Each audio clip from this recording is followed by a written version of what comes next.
2025 সালে দাঁড়িয়ে তুমি তোমার কেরিয়ার গড়তে চাচ্ছ কিন্তু বুঝতে পারছো না এএনএম নাকি জিএনএম চুজ করবে, তাহলে ভিডিওটা তোমার জন্য। এই ভিডিওটা পুরোটা দেখলে তোমার আশা করি সমস্ত কনফিউশন দূর হয়ে যাবে। চলো দেরি না করে ভিডিওটা শুরু করা যাক।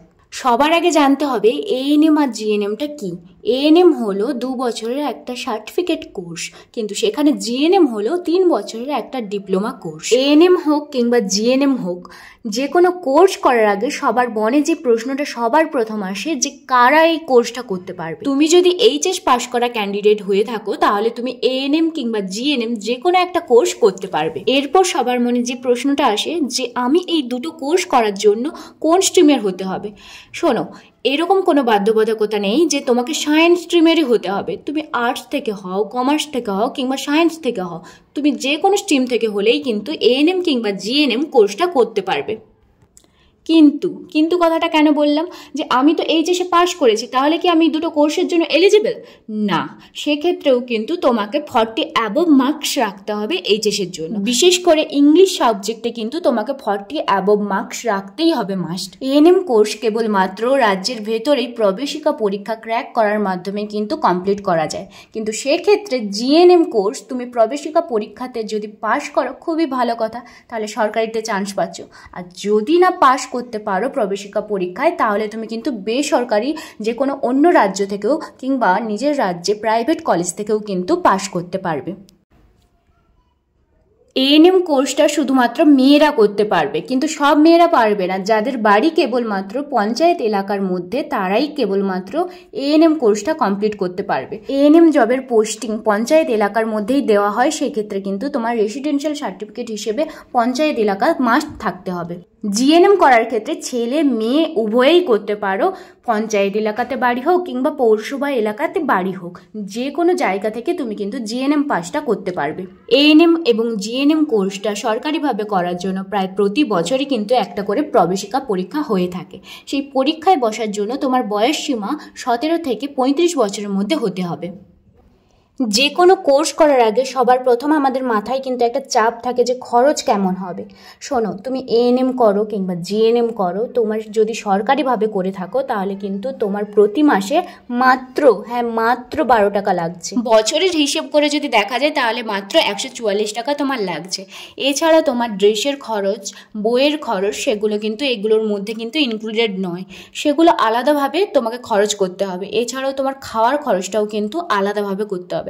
আমি যখন করেছিলাম তখন আমার মেশ খরচ হচ্ছে যে প্রতি মাসে প্রায় 1,500 টাকা, আর লাস্টের দিকে 2,000 টাকা করে দিতে হতো। প্রবেশিকা পরীক্ষা যদি না ক্র্যাক করতে পারো তাহলে তোমাকে কিন্তু জিএনএম করতে হবে বাইরের রাজ্য থেকে কিংবা নিজের রাজ্যে যে কোনো প্রাইভেট কলেজ থেকে। সেক্ষেত্রে কিন্তু তোমার খরচটা অনেকটাই সরকারি কলেজের তুলনায় বেশি পড়বে। তাই সবাইকে বলবো এই প্রবেশিকা পরীক্ষা মানে এন্ট্রান্স এক্সামটা ভালো করে দাও, এটা ক্র্যাক করার চেষ্টা করো, তাহলে খরচটা কিন্তু তোমার অনেকটাই কম পড়বে। আর এএনএম এর ক্ষেত্রে কিন্তু তোমাকে প্রবেশিকা পরীক্ষা ক্র্যাক করতেই হবে, তবেই কিন্তু তুমি এই নিজের রাজ্যে চাকরি পেতে পারো। বাইরের রাজ্য থেকে যে এএনএম করা যায় না তেমনটা নয়, কিন্তু তুমি যদি বাইরের রাজ্য থেকে এএনএম করে আসো তাহলে কিন্তু তোমার রাজ্যের সরকারি চাকরির জন্য তুমি অ্যাপ্লাই করতে পারবে না। পড়াশোনার চাপ প্রায় দুটোতেই একই, কিন্তু শুধু সিলেবাসের দিক থেকে জিএনএম এর সিলেবাসটা এএনএম এর তুলনায় একটু বেশিই ভাস্ট। এএনএম এর ক্ষেত্রে তুমি বেঙ্গলি, ইংলিশ যে কোনো একটা ল্যাঙ্গুয়েজে পড়াশোনা করতে পারবে বা এক্সাম দিতে পারবে, কিন্তু জিএনএম এর ক্ষেত্রে তোমাকে কিন্তু পুরোটাই ইংলিশের ওপরেই পড়াশোনা করতে হবে, এক্সামও দিতে হবে। এএনএম এর সিলেবাস যদি বলতে হয় তাহলে সিলেবাসের মধ্যে থাকছে infection and immunization, communicable disease, community health problems, তারপরে হচ্ছে তোমার first aid, primary medical care, এগুলোই থাকছে। আর জিএনএম এর ক্ষেত্রে তোমার থাকছে anatomy and physiology, med surg, microbiology, community health nursing, obs and gynae. বুঝতেই পারছো যে জিএনএম এর সিলেবাসটা অনেকটাই ভাস্ট। এছাড়াও তোমার পেডিয়াট্রিক, এগুলো আছে, একটা দুটো অ্যাড হবে, ঠিক আছে। কাজের চাপ কেমন হবে সেটা বলার আগে আমি একটা কথা বলতে চাই যে সংসারে আমাদের মায়েদের যতই শরীর অসুস্থ থাকুক কিংবা চাপ মনে হোক, তিনি কিন্তু হাসি মুখে সমস্ত কাজ করে যান। তাহলে ওনার কি কষ্ট হয় না? উনি কিন্তু কাজটাকে ভালোবেসে এবং দায়িত্ব সহকারে কাজটা করেন বলে ওনার কোনো সমস্যা হয় না। সুতরাং তুমি যেই প্রফেশনে যাও না কেন, সে তোমার হতে পারে ইঞ্জিনিয়ারিং প্রফেশন কিংবা মেডিকেল প্রফেশনের অন্যান্য স্ট্রিম, তোমার কিন্তু কাজের চাপ তখনই মনে হবে তুমি যখন কাজটা ভালোবেসে করবে না।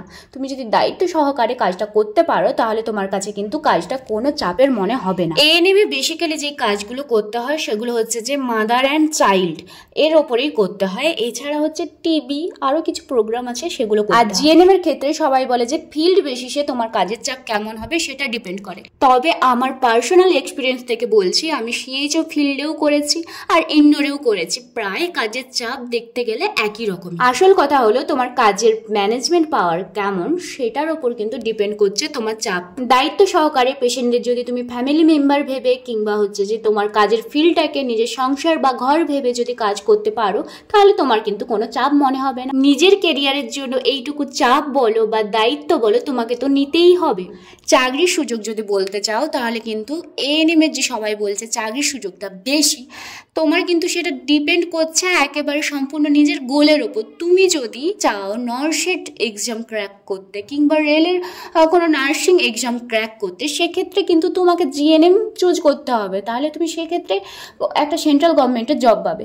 আর তুমি যদি চাচ্ছ নিজের রাজ্যেই হচ্ছে স্টেট গভর্নমেন্টের জব করবে তাহলে সেক্ষেত্রে আমি বলবো এএনএম চুজ করো। জিএনএম করলেও স্টেট গভর্নমেন্টের জব পাওয়া যায়, কিন্তু সেক্ষেত্রে তুমি বুঝতেই পারছো এখন ক্যান্ডিডেট সংখ্যা অনেক বেশি, সে তুলনায় বলবো এএনএম করলে তুমি তাড়াতাড়ি জব পাবে স্টেট গভর্নমেন্টের।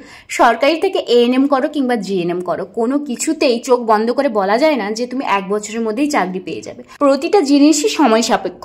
যে কোনো প্রফেশন চুজ করার আগে সেই প্রফেশন চুজ করলে আমার কোন ফিল্ডে দাঁড়িয়ে আমার কত স্যালারি হতে পারে সেই প্রশ্নটা কিন্তু সবারই মাথায় ঘুরপাক খেতে থাকে। জিএনএম যদি চুজ করে থাকো তাহলে সেক্ষেত্রে তোমার স্টেট গভর্নমেন্টের একটা মোটামুটি স্যালারি হচ্ছে 30,000 থেকে 36,914 মতো। এটা কিন্তু সব মিলিয়ে বললাম, বেসিক পেটা আলাদা। যখন তোমরা হচ্ছে যে স্টেট গভর্নমেন্টের জব পাবে তোমরা নিজেরাই বুঝতে পারবে। আর জিএনএম থেকে তুমি যদি কোনো সেন্ট্রাল গভর্নমেন্টের জব পেয়ে থাকো তাহলে সেক্ষেত্রে তোমার স্যালারি 70 থেকে 80,000 পর্যন্ত হতে পারে। এএনএম এর জবের ক্ষেত্রে তোমার 20,000 থেকে 28,000 মতো কিন্তু একটা স্যালারি মোটামুটি মাস শেষে হাতে পাবে। সবশেষে বলবো এএনএম চুজ করো কিংবা জিএনএম চুজ করো, দুটোতেই কিন্তু চাকরির সুযোগ আছে। আর দুটোর ক্ষেত্রেই বলবো একটা বেশ হ্যান্ডসাম অ্যামাউন্ট স্যালারি মাসের শেষে হাতে পাওয়া যায়। এই ছিল তোমাদের সমস্ত কোয়ারির অ্যান্সার। এছাড়াও তোমাদের যদি আরও কোনো কোয়ারি থেকে থাকে তাহলে কমেন্ট করে জানাতে পারো, আমি অবশ্যই অ্যান্সার দেওয়ার চেষ্টা করব। Thank you for watching this video. দেখা হবে নেক্সট ভিডিওতে।